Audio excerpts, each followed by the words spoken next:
In the last class we have learnt about group theory. So I am recalling the definition first. We have one non-empty set G and one operation O. O is called the binary operation on G. Then G comma O, this is said to be a group if it satisfies the four conditions. Number one, the closure property, that means A or B always belongs to G for all A comma B belongs to G. That is, whenever we take two elements, their composition will also belongs to that set. Number two is associativity property, is that A composition B composition C equals A composition B composition C. That means the brackets are interchangeable. Number three is identity property, that means there exists some identity element which is denoted by generally E, such that A composition E equals C composition A equals A. And number four is the inverse property, that means whenever for all A belongs to G, there exists some A inverse also belongs to G, such that A composition A inverse equals A inverse composition A equals E, where E is the identity element. If these four conditions are satisfied by the non-empty set G, then we will say that G is a group. And if one of the condition is failed to satisfy, then we will say G is not a group. Okay? And together all these conditions, if there is one more condition is satisfied, that is the commutativity condition, that is A composition B equals B composition A, then we will say that G is a commutative group or an abelian group. The same thing, commutative group and abelian group are the same thing. So we have discussed this in the last class, and we got few examples also for G. Now today we will prove few properties on the group theory.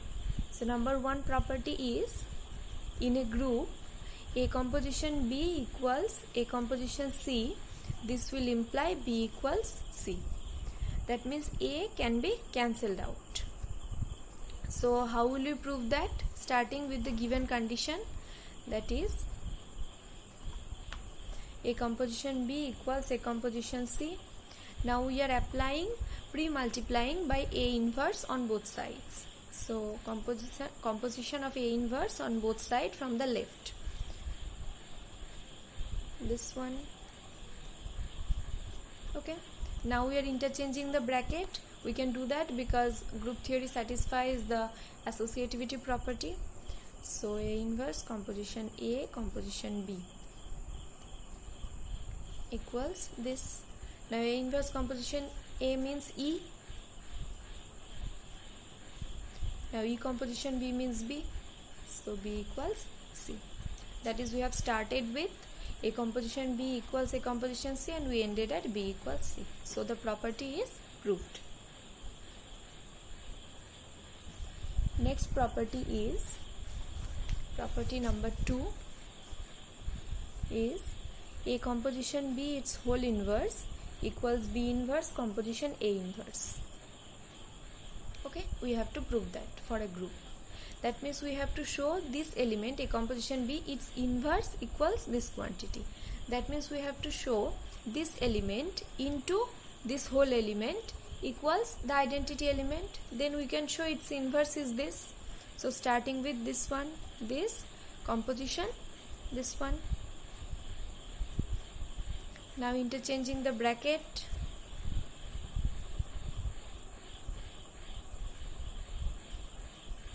B composition B inverse means E. A composition E means A. Then A composition A inverse, this also means E. That means here we get this one composition, this one equals E. So its inverse will be this one.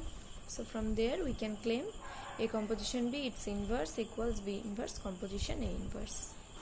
Okay. This is another property of group theory. Next we have a few more examples.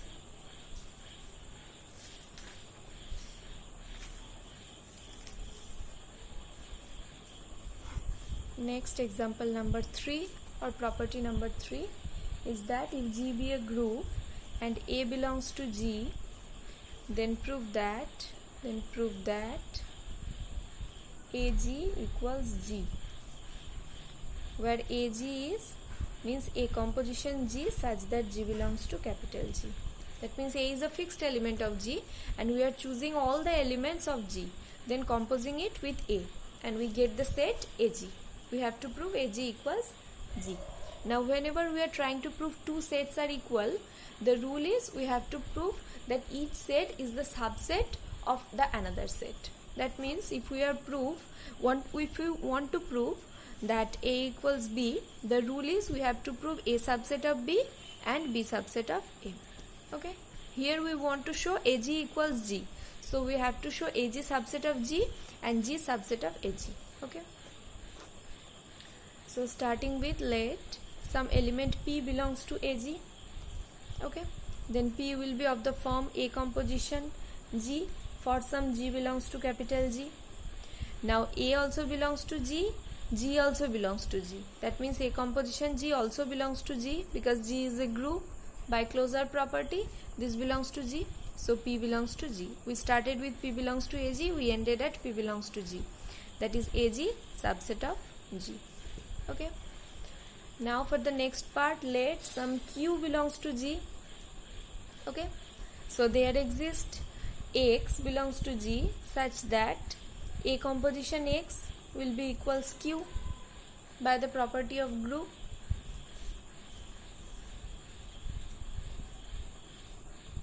Now A belongs to G and X belongs to G also. That means this whole quantity belongs to AG, this group. That means Q also belongs to AG. So we started with Q belongs to G and ended at Q belongs to AG. So G also a subset of AG. Now taking into account this one and this one, we can claim that G equals AG. Okay, this proves the result.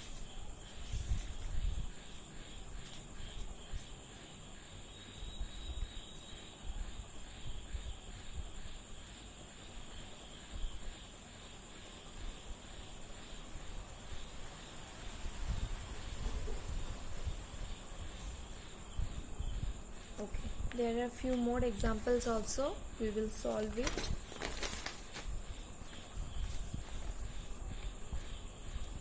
Example number 4. If each element in a group, be its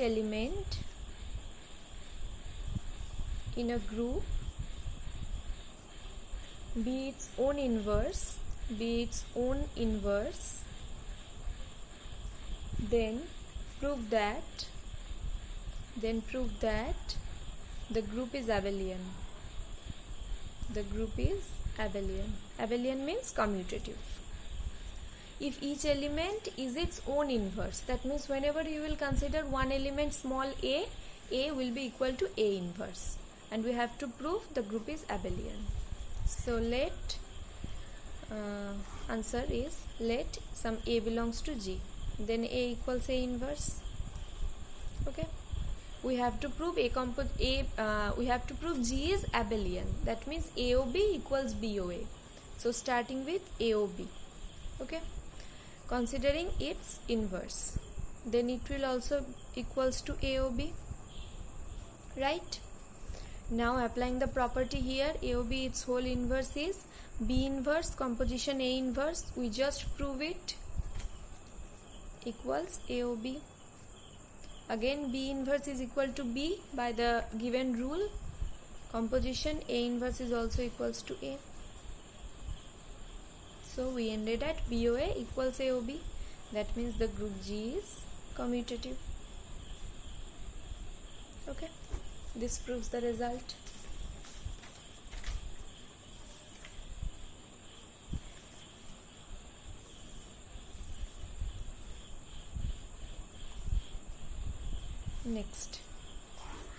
Next is finite group.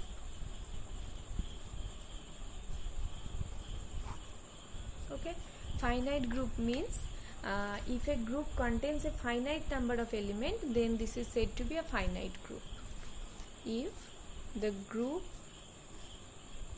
contains a finite number of elements.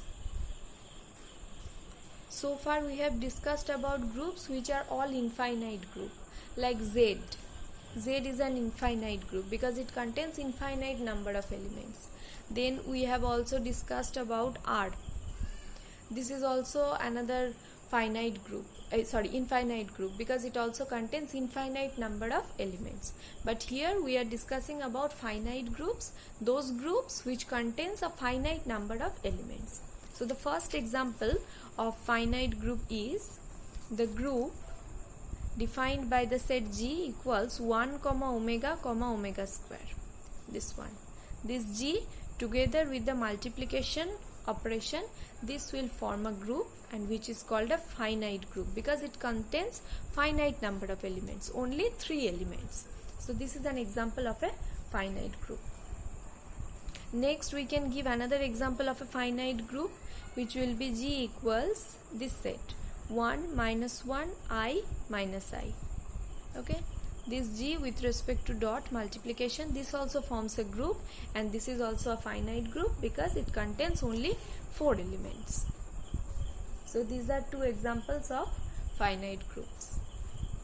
Next is composition table.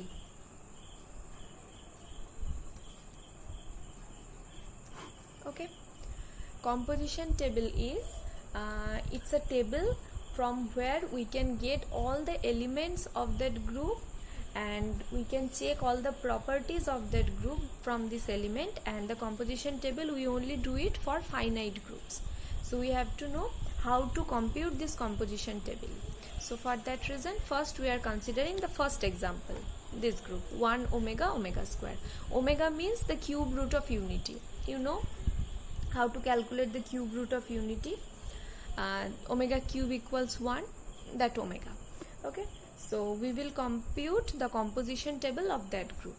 For that reason, what we have to do, we have to consider the group like this, the table like this. Okay, write down all the elements 1 omega, omega square, and this side also write down all the elements 1 omega, omega square. Now the operation is multiplication, that means product, writing it here dot.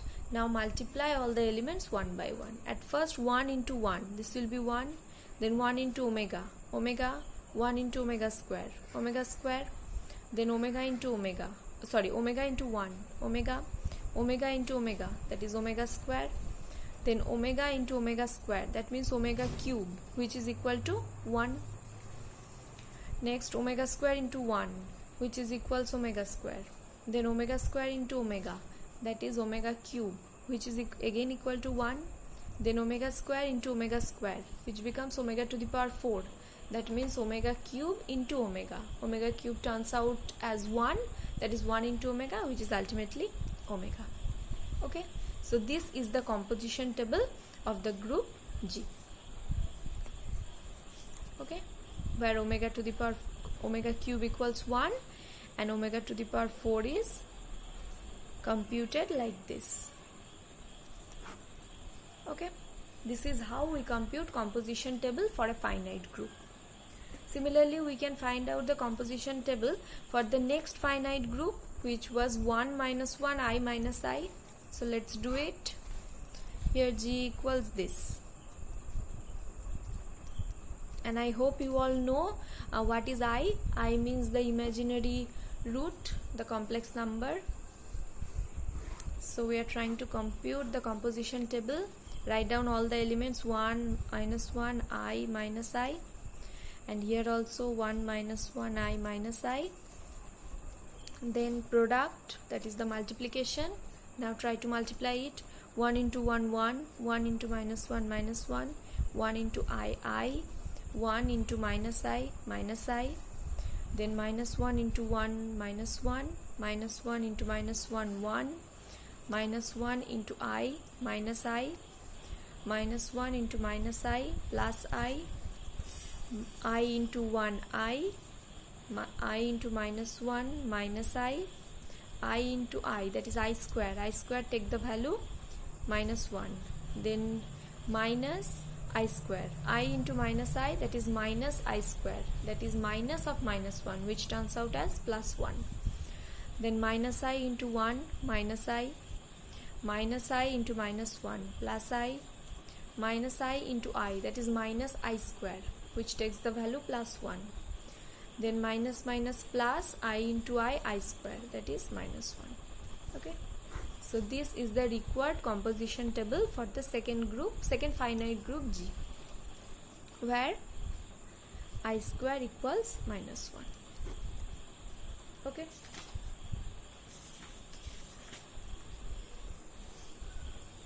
So this is how we compute composition table for the finite groups.